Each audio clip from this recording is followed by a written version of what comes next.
कदम भी बड़ी मंजिल तक ले जाते हैं, बस रुकना मत। यह पंक्ति अर्जुन को उसके बाबा ने तब कही थी जब वह 8वीं कक्षा में पढ़ता था और गणित में बुरी तरह फेल हो गया था। अब वही अर्जुन एक छोटे से गांव माधवपुर का बेटा मुंबई की भागती दौड़ती जिंदगी में एक सपना लिए घूम रहा था, एक सफल लेखक बनने का सपना। गांव से शहर तक का सफर अर्जुन का बचपन एक मिट्टी के घर में बीता, जहां बिजली अक्सर गायब रहती थी और किताबें साझा की जाती थी। उसके पिता गांव के एक स्कूल में अध्यापक थे और मां खेती में हाथ बंटाती थी। अर्जुन को बचपन से ही कहानियां पढ़ने और लिखने का शौक था। वह अक्सर पुराने अखबारों के खाली कोनों में कविताएं लिखा करता। 12वीं के बाद जब उसने पिता से कहा कि वह लेखक बनना चाहता है, तो एक पल को घर में सन्नाटा छा गया। बाबा ने गहरी सांस ली और कहा, कदम भी बड़ी मंजिल तक ले जाते हैं, बस रुकना मत। लेकिन बेटा, मंजिल तक पहुंचने का रास्ता आसान नहीं होगा। मुंबई की चकाचौंध और भीड़ में एक छोटा सा लड़का गांव के सीधे सादे कपड़ों में अपने बैग में 3 कहानियां और ढेर सारा आत्मविश्वास लेकर पहुंचा था। पहले कुछ महीने बेहद मुश्किल थे। अर्जुन एक छोटी सी चाल में 4 लड़कों के साथ रहता था। रात को फर्श पर अखबार बिछाकर सोता और दिन भर पब्लिशर्स के दफ्तरों के चक्कर काटता। हर जगह से एक ही जवाब मिलता, कहानी तो ठीक है, लेकिन नाम बड़ा नहीं है।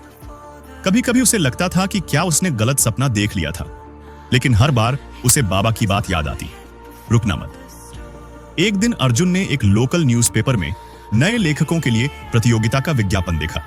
विषय था संघर्ष की कहानी। अर्जुन ने अपनी जिंदगी के कुछ हिस्से मिलाकर एक भावुक कहानी लिखी और भेज दी। सप्ताह भर तक कोई जवाब नहीं आया। फिर एक दिन शाम को उसके मोबाइल पर एक कॉल आया। हेलो अर्जुन जी, आपकी कहानी छोटे कदम बड़ी राह को प्रथम पुरस्कार मिला है। हम चाहेंगे कि आप पुरस्कार वितरण समारोह में आए। वो पल जैसे उसके लिए किसी सपने जैसा था। उस दिन वह पहली बार नए कपड़े पहनकर मिरर के सामने खड़ा हुआ और खुद को मुस्कुराते हुए देखा। उस कहानी के प्रकाशित होने के बाद कुछ छोटे पत्रिकाओं ने अर्जुन की और कहानियां छापना शुरू कर दी। नाम धीरे धीरे जानने लगे लोग। सोशल मीडिया पर लोग उसकी कहानियों को शेयर करने लगे, लेकिन फिर भी बड़ा मौका नहीं मिला। एक दिन अर्जुन ने खुद ही एक ई-बुक लिखी और ऑनलाइन प्लेटफॉर्म पर पब्लिश कर दी, रुकना मत।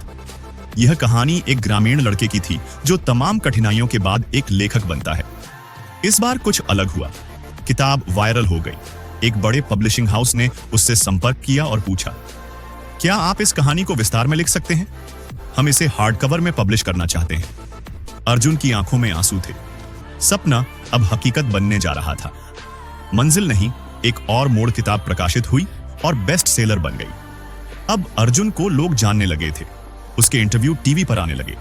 टेडेक्स में बुलाया गया। कई स्कूलों और कॉलेजों में वह युवाओं को प्रेरित करने लगा। लेकिन अर्जुन जानता था, यह मंजिल नहीं, एक और मोड़ है। उसे अब और लिखना था, और कहानियां और जिंदगियां।